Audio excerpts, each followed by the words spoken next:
My entitled family wants to take my house and give it to my brother. Even though they kicked me out saying they had no space, for me, if you told 18-year-old me that one day my family would come crawling back, asking for a house that I bought with my hard-earned money just so they could hand it over to the same brother they kicked me out for, I'd probably laugh in your face. But that's exactly what happened. I'm 28 now, 10 years since I left home, 10 years since I stopped being the spare, the burden, or as my dad once drunkenly put it, the useless one. I never planned to cut ties with my family, but they made the choice real easy. I grew up in a middle-class home in the suburbs. Nothing fancy, just a 3-bedroom house with a backyard and an old creaky porch swing my mom loved to use for sipping tea.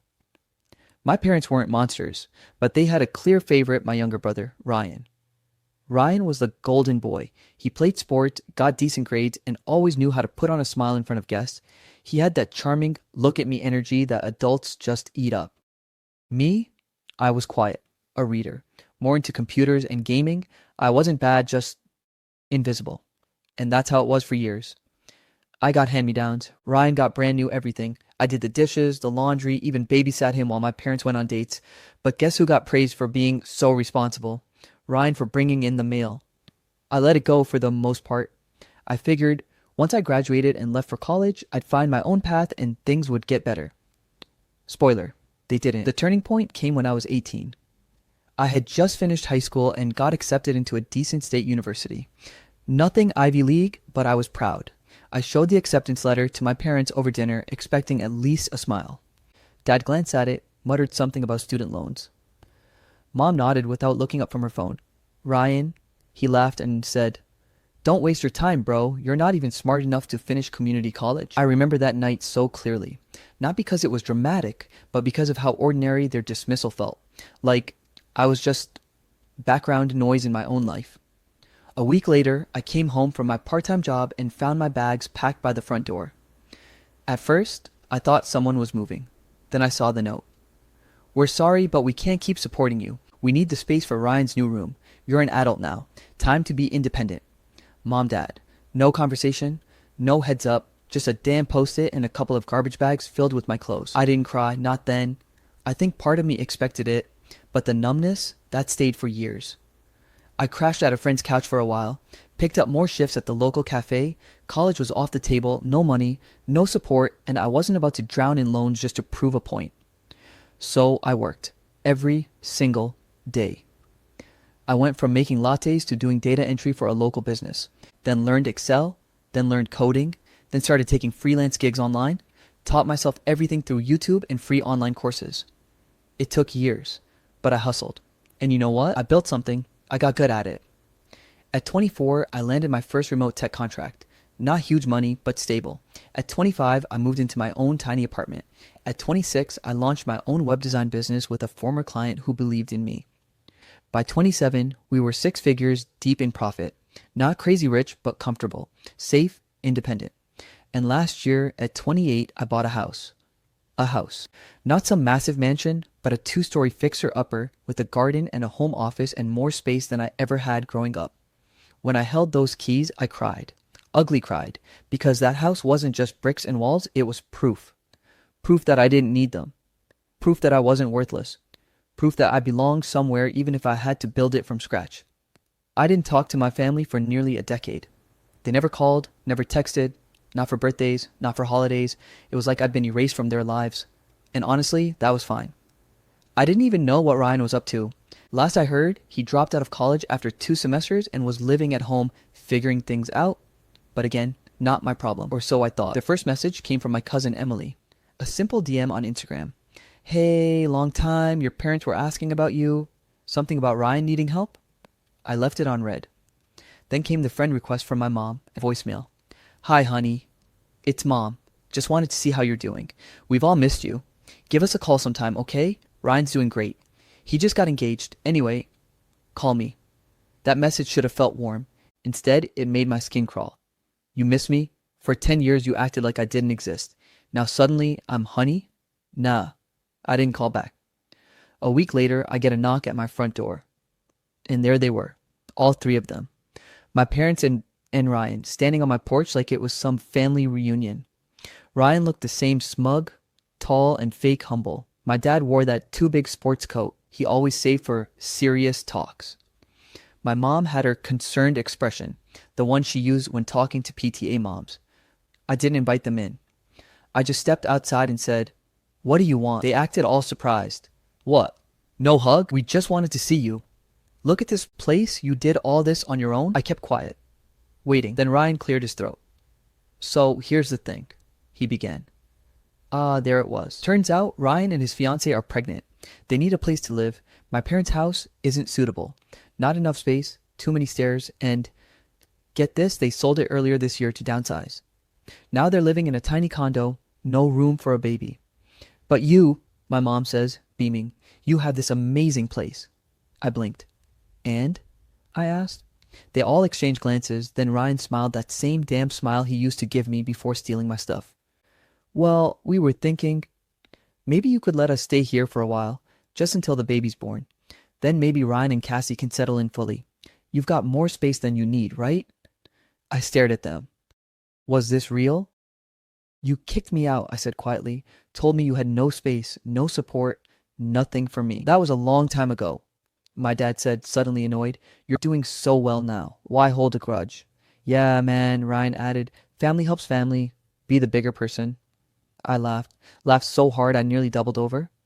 They stood there, confused, trying to smile through the awkwardness. And then I said the one sentence that made my mom gasp, my dad go red, and Ryan clench his jaw. "You had no space for me then. I have no space for you now." I turned around and walked back inside, locked the door behind me, sat on my couch and just breathed. They stood out there for 10 minutes before leaving. They thought I was the same scared, desperate kid they kicked out a decade ago. They had no idea who I've become. But don't worry, they're about to find out. Because that was just the beginning. After I shut the door on them, I figured that was the end of it. I honestly thought they'd take the hint and leave me the hell alone. But I forgot something very important. Entitled people don't understand rejection. They see your no as just the beginning of a negotiation. And I was about to find out just how far my family was willing to go to manipulate me. It started 2 days later. A card showed up in my mailbox. No stamp, no envelope, just a folded Hallmark card with a baby elephant on it. The kind of thing you'd give at a baby shower.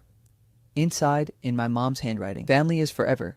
Don't let old wounds ruin the future. Ryan and Cassie would be so blessed to raise their baby in a home full of love. Think about it." I tossed it in the trash without flinching. The next day, I got a voicemail from my Aunt Cheryl, someone I hadn't heard from in years. "Hey, sweetheart. Your mom told me you've been going through a stubborn phase. I just want you to know that being generous never hurt anyone. Ryan's about to be a father. Don't make him start that journey homeless. Call me." Homeless? They had options. They just didn't want to pay for them. Ryan wasn't broke. He just didn't want to earn his own place. And then, the kicker. That weekend, I got a knock on my door. It was a real estate agent. He handed me a folder with a fake smile and said, "Hi, just here for the walkthrough. Your family said you were planning to transfer the deed soon. Thought we'd get a head start on the market research." I stared at him like he just told me the moon was made of cheese. Apparently, my parents and Ryan had told this guy that the house was about to be handed over and they were just prepping to ease the transition. I told him politely but firmly to get off my property before I called the cops. He apologized profusely and left, clearly confused. But I wasn't. I was furious. That night, I sat down and wrote a group message, not a text. A paper letter, printed and delivered to my parents' condo mailbox. "Let me make something clear. This house is mine. I bought it with zero help from any of you. You are not entitled to any part of it. Not for Ryan, not for anyone. If anyone trespasses again, I will press charges. This is your final warning. And by the way, I still remember the night you left my bags by the door. That memory doesn't vanish just because you want a baby room now." My name. I thought maybe that would end it. But no. Now it was war. 3 days later, I went to my local grocery store and ran into my old high school friend Tasha. We caught up for a bit until she said something that stopped me cold. "Hey, is it true what your brother said? That you offered to give him your house and then took it back because you got jealous of his baby?" "Excuse me. What?" Apparently, Ryan had been spinning stories to anyone who would listen, saying he and I were reconnecting, that I had offered him the house, but then got weird and possessive because I didn't want him to have a better life than me. I could feel my jaw clenched so tight I thought my molars would crack. Ryan wasn't just playing the victim. He was painting me as some bitter, unhinged man-child who didn't want to share. This wasn't just about the house anymore. It was about my name, my reputation. And I wasn't about to let them drag it through the mud, so I got strategic. First, I went to my lawyer. Yes, I have one. I had hired her when I started my business to help me with contracts and taxes. Her name's Dana, and she's brilliant. I told her everything. The harassment, the lies, the real estate agent, even the social gossip. She took notes, raised an eyebrow, and said, "Let me send a cease and desist letter. We'll make it clear this house isn't up for discussion legally or otherwise." She even filed a copy of my deed with a special notice of ownership so no one could pretend I'd signed it over. Paper trail? Covered. Then I went public. I didn't mean to, not at first. But one night, I was scrolling Reddit, or Entitled Parents to be exact, and I thought, why not? So I posted the story. Anonymous username. No real names, just the truth. My family kicked me out at 18, saying they had no space. Now they want to take my house and give it to my brother because he's having a baby. Within hours, it blew up. Tens of thousands of upvotes, hundreds of comments calling my family everything from delusional to abusive. People shared their own stories, gave advice, and more importantly, validated me. It was the first time in my life I truly felt heard. I wasn't crazy, I wasn't selfish. I was finally drawing boundaries, and people respected that. Even better, someone from my hometown found the post and shared it locally. Suddenly, the narrative changed. Ryan wasn't the poor, struggling father-to-be. He was the spoiled brat who tried to manipulate his estranged brother for a free house. And I was the quiet guy who made it out and stood up for himself. The next week, I got a message from Ryan. No. Hey. No apology. Just, wow, real mature. Hope the karma was worth it. And then he blocked me. I laughed so hard I choked on my coffee. Then came a message from my mom. I don't know who you think you are airing family business online, but you've embarrassed us all. You should be ashamed. I didn't reply. I didn't need to. Because deep down, they finally realized something. They couldn't guilt me. They couldn't control me. And they sure as hell weren't getting my house. But the story doesn't end here. You'd think they back off, but they still had one last move. One desperate, pathetic attempt to take what wasn't theirs. And when that failed, they tried to ruin me. But just like before, I was 10 steps ahead. I thought the cease and desist would shut them up. I thought the public embarrassment, the social fallout, and the Reddit post going viral would be the end of it. But I underestimated one thing. Entitlement doesn't just fade, it festers. And entitled people, when they're cornered, don't retreat. They escalate. 3 weeks after everything blew up, I got an email from my former employer. One I hadn't worked for in 4 years. A chill tech startup where I did remote UI design back when I was still building my business. The email subject line? Allegations? I opened it. Turns out, someone had anonymously emailed them and accused me of workplace harassment, claiming I was toxic to women, that I'd used my position to intimidate younger colleagues, and that I'd been pressuring interns. It was all fake, every word. They attached screenshots of the email chain, and right there, plain as day, was a Gmail account I recognized. And it was Ryan's. His dumb username from high school that he still used on everything, including his Steam profile and Netflix login back when we shared one. I laughed bitterly. They were trying to ruin my reputation. The same week, someone reported my business website for fraudulent activity. Twice. Google temporarily flagged it for review. Then came a fake Better Business Bureau complaint saying I'd taken money and ghosted a client. Again, all fabricated, and all traced back to the same IP address, which Dana, my lawyer, later confirmed belonged to a nearby internet cafe in their neighborhood. Subtle. So I did what I do best. I documented everything. Screenshots, logs, email headers, IP traces, messages, cease and desist notices, all of it. Then I called Dana. She went full shark mode, filed an official police report under cyber harassment, sent another letter, this time with a full threat of litigation. And the best part, she served them with a protective notice, warning them that further action would be grounds for a civil lawsuit. My parents called me the next day, furious. You didn't have to go that far, my dad barked. You're tearing the family apart over a house, my mom cried. But what broke me, what finally killed the last speck of guilt I ever had, was what Ryan said next. You owe us. I went silent. Then I whispered, I owe you? Yeah, you think you got here alone? We raised you. We gave you a roof for 18 years. You should be grateful. If we didn't kick you out, maybe you wouldn't have learned how to be successful. I don't remember hanging up, but I do remember the feeling afterward. It wasn't anger anymore. It was clarity. They would never change. They would never understand. And they would never be welcome in my life again. So I took it one step further. I called up a friend of mine, Marcus, who ran a podcast and YouTube channel about toxic family dynamics and going no contact. He interviewed people with stories just like mine. It had a decent following, but nothing viral. Until mine. We recorded the full story raw, emotional, detailed, every moment from being kicked out to buying the house to the final attacks. He posted it with a simple title. They kicked me out at 18, now they want my house. The views? Insane. Comments poured in, people crying, raging, relating, sharing their own stories, offering support. Some even recognized Ryan's name and called him out. The story spread beyond Reddit. It hit Twitter, TikTok, even Facebook parenting groups. Ryan tried to fight it, tried to post his own version. But the internet? It's a lie detector with no chill. Screenshots flooded in, people comparing his timeline, digging up old posts, remembering how he treated others in high school. Hell, even his ex-girlfriend came forward with a long post about how Ryan was always entitled and mean behind closed doors. My mom tried to threaten Marcus with legal consequences. He replied with a link to the anti-slap law in our state. She backed off. They went radio silent after that. No calls, no texts, no knocks. Just silence. And it was glorious. Months passed. My business grew. I hired 2 assistants, traveled for a bit, built a vegetable garden in the backyard, adopted a dog, laughed more. I heard through Emily that Ryan had moved into a small apartment with Cassie. They were struggling financially. Apparently, my parents couldn't support them like they thought they could. I didn't feel smug. I felt free. For the first time, I wasn't just surviving. I was living, and not out of spite, not out of revenge, but out of peace. Real peace. One day, I stood outside my house, coffee in hand, dog at my feet, watching the sun rise over the street. And I thought about 18-year-old me. Scared, alone, holding garbage bags, reading that stupid post-it note.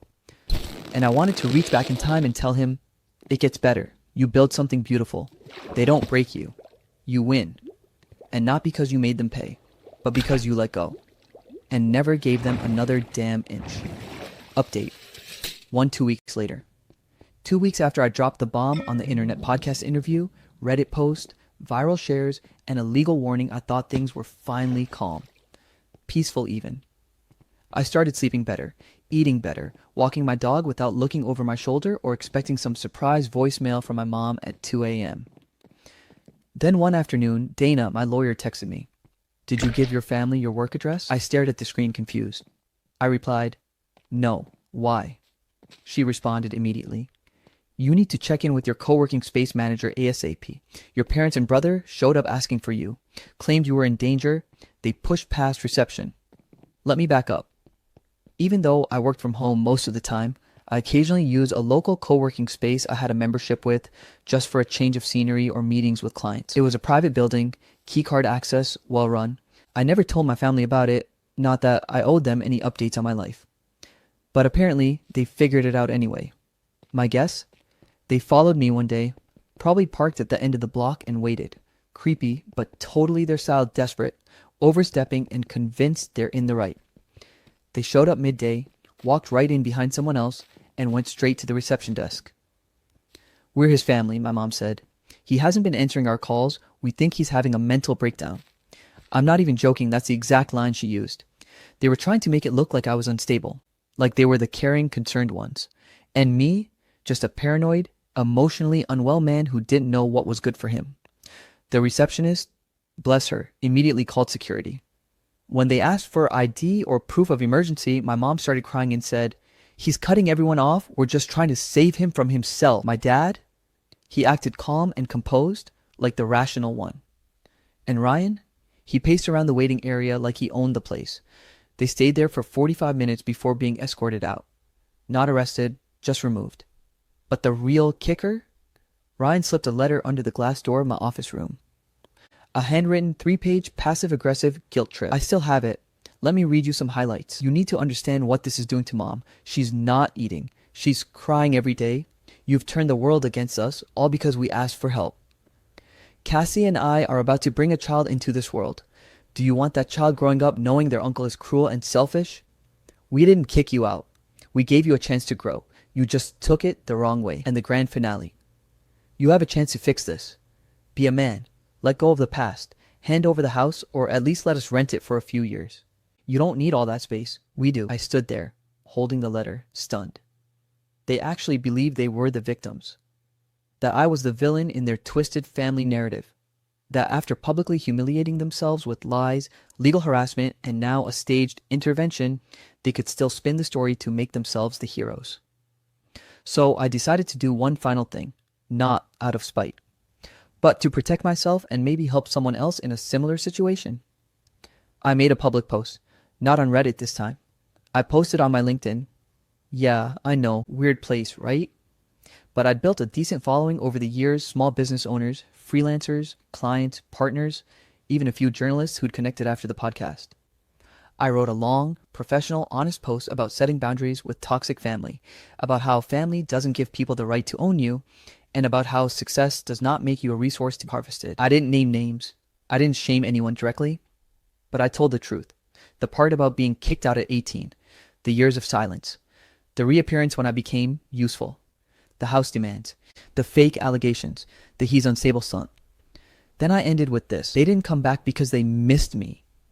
They came back because they wanted something I built. When I said no, they tried to make me look broken.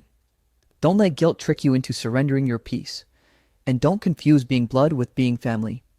You're allowed to say no. You're allowed to protect your home, your energy, and your sanity even from people who raised you. That post exploded.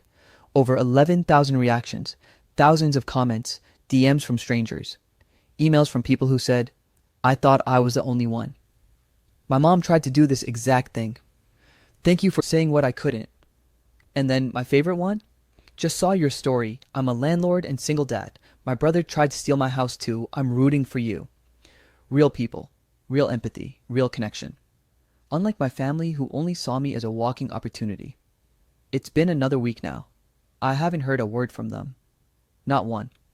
I don't know if they're embarrassed, regrouping, or planning something else, but frankly, I don't care. They don't have access to me anymore. I changed my number, updated my work address in the system, installed a camera on my porch, and finally let myself move forward without looking over my shoulder. This time, it's not about winning. It's about reclaiming my story. And no matter what they try next, they've already lost. Because I'm no longer the scared kid with garbage bags by the door. I'm the homeowner. I'm the boundary setter. And I'm not giving up a single inch of what I built. Update, 3 months later. So, 3 months have passed since I told my entire family they would never step foot inside my home again. And I meant it. But if you think they left me alone, let me tell you, you do not know the full extent of my family's entitlement. You'd think after publicly humiliating themselves, lying about why I got kicked out, and then getting absolutely eviscerated in a community Facebook group for trying to steal my house, they'd crawl back into whatever hole they came from. Nope. They doubled down. They got nastier, smarter in some ways, and much more coordinated. Let me take you through what's happened over the past few months. The new war, guilt, gossip, and gaslighting. After my first post exploded, yes, some of them read it. The family chat group I had been booted from suddenly got reactivated with a new name, Reconciliation Circle.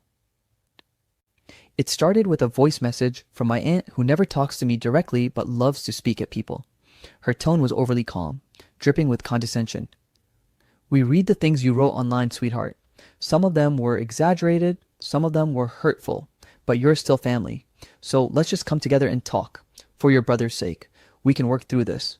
Maybe apologize to each other and move forward. That, for your brother's sake part, that was no accident. They always do this, make everything about him, make me feel like the irrational one, the bitter one. But I didn't respond. So they sent Mom. The Crying Mom Act. 2 weeks later, I saw a familiar car parked outside my house. I work from home, so I don't leave often. I was sipping coffee on my porch when I saw her step out. My mom, with a dish in her hand. She walked up the path like she belonged there, trying to smile as if we hadn't screamed at each other the last time we met. I made your favorite, paneer biryani. I thought maybe we could sit and talk just like old times. Old times. Old times like when she told me I was a burden, when she said there was no room left in her house for me after my job laid me off and I was struggling to afford rent.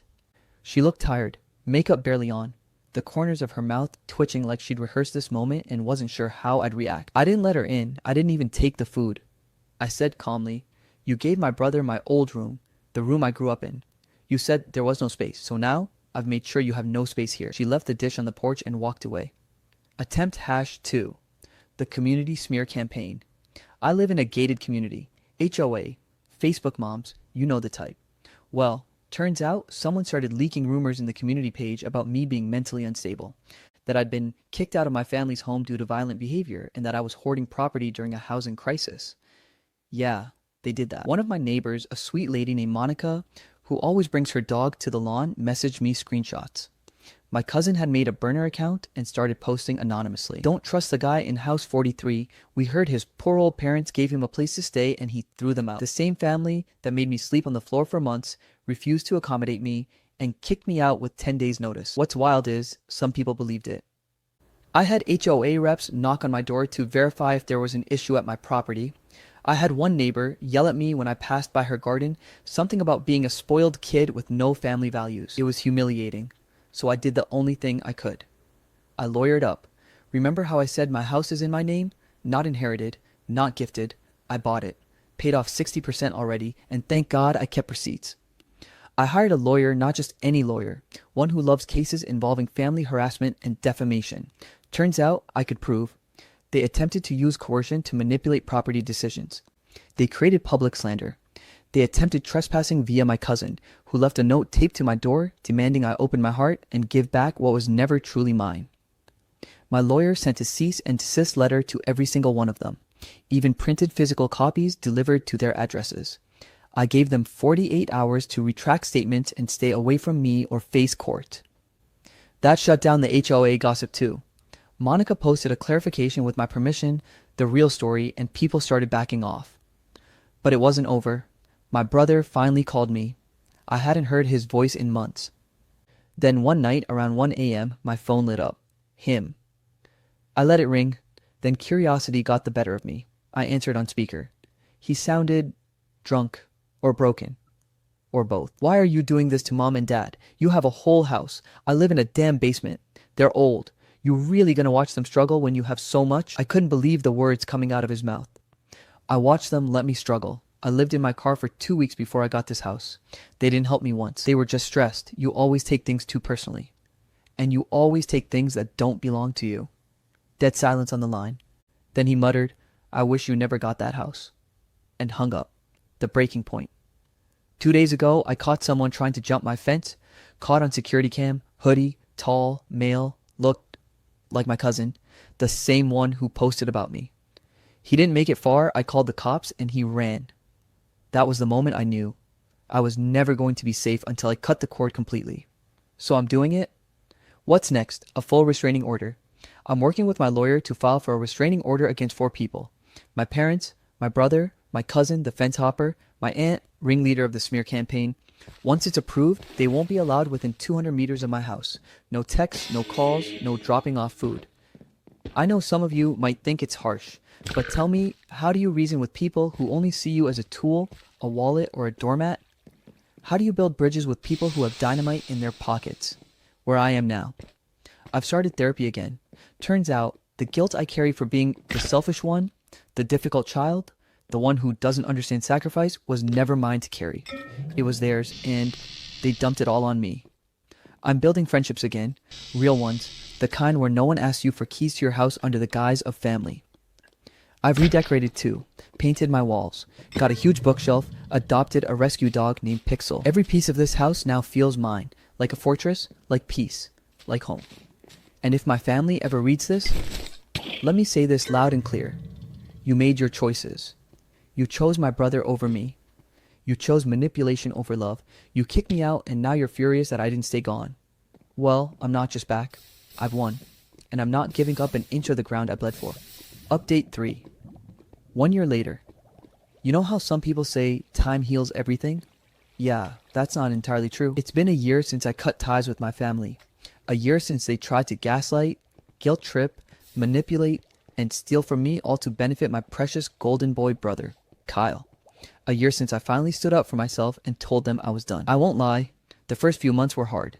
There were nights I'd just sit alone in my living room, staring at the fireplace, wondering how things ended up like this. I kept replaying my childhood, asking myself, did I miss the signs? Were they always as cruel? But with each passing week, I grew stronger, more focused, more driven. And I've got some news for you all. I didn't just move on, I leveled up. Let's start with the fun stuff. I'm no longer just living in that house my parents tried to steal from me. I bought the one next to it too. Why? Because I wanted space to build a home office, studio, and maybe a mini gym.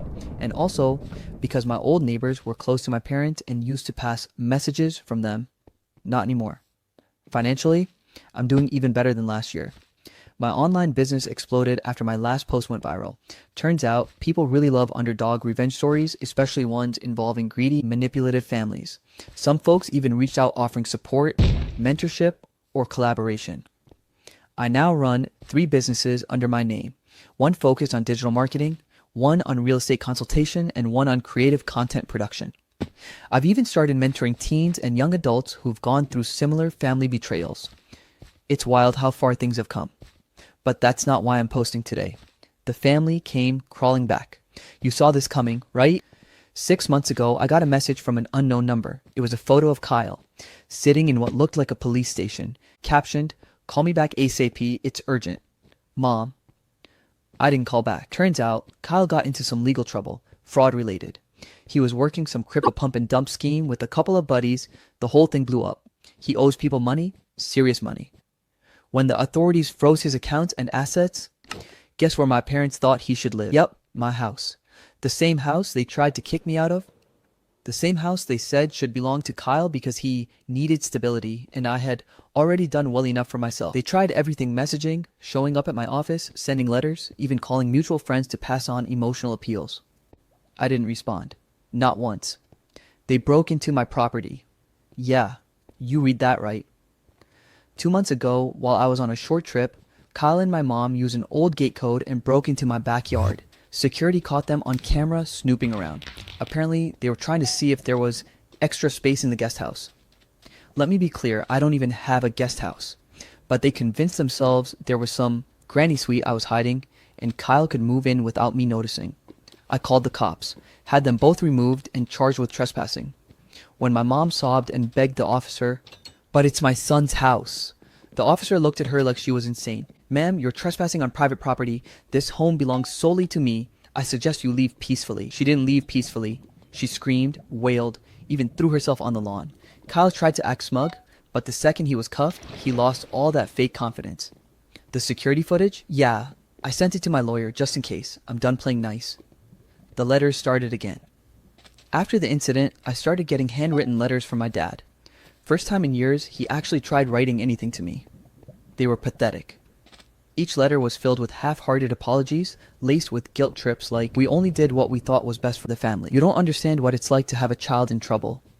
Kyle's not perfect, but he's your brother. Family is everything. You'll regret this when we're gone." You know what I regret? I regret every time I stayed silent when they favored Kyle. I regret every time I let them make me feel like I wasn't enough. I regret the Christmases I sat at that table knowing I was just a placeholder, not a priority. So I returned one of the letters with my own message. "You made your choices. Now you live with them. Kyle was your golden child. Let him save you." I haven't heard back since. The sweetest revenge. Here's the kicker. A few weeks ago, I got a call from a developer about a large parcel of land that was going up for sale, a land plot right next to the house my parents live in. I bought it. Not out of spite. Not to flex. But because I'm building a community home center, they're a safe space for teens who've been rejected or neglected by their families. A place where they can learn skills, build careers, find mentorship, and feel seen. I'm going to call it the Phoenix Project. Because that's what this past year has been, rising from the ashes of a broken family and building something stronger, brighter, and more meaningful. The irony? My parents will have to look at it every single day. A constant reminder that the son they kicked out for not fitting in is now helping the very kind of kids they failed. And Kyle, he's facing court next month. I've been asked to testify regarding his character for a civil suit. I declined, not out of loyalty, but because I simply don't care anymore. His mess is his own now. Final thoughts. If you're reading this and going through something similar, hear me. You don't owe your family anything if all they've done is hurt you. Blood is not thicker than self-respect. I used to think I was broken, difficult, too sensitive, but I wasn't. I was just surrounded by people who refused to see my worth unless it benefited them. Now, I define my own worth. I build my own life. I create my own peace. And the best part? I'm finally free.